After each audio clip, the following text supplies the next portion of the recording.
Cobalt avtomobili bakida 11 litr benzin bor edi. Bakka yana 7 litr benzin quyildi. Endi Cobalt bakida qancha benzin bor? Endi test yechishga o'tamiz. Cobalt avtomobili bakida 11 litr benzin bor edi. Endi unga yana 7 litr benzin quyilsa, Cobaltda necha litr benzin bo'ladi deyilgan. Ya'ni boshida 11 litr bor. Qo'shildi yana 7 litr. Ya'ni 11 litr bor edi, 7 litr benzin quydim ustiga men qo'shildi. Demak, 11 litrga 7 litr qo'shsak 18 litr bo'ladi. Ya'ni 11 ga 7 ni qo'shamiz.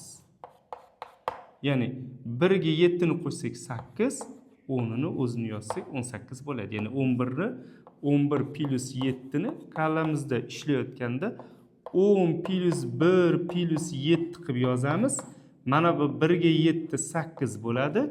10 ga 8 ni qo'shsak 18 bo'ladi. Demak, javobimiz Cobaltda endi 18 litr benzin bor ekan.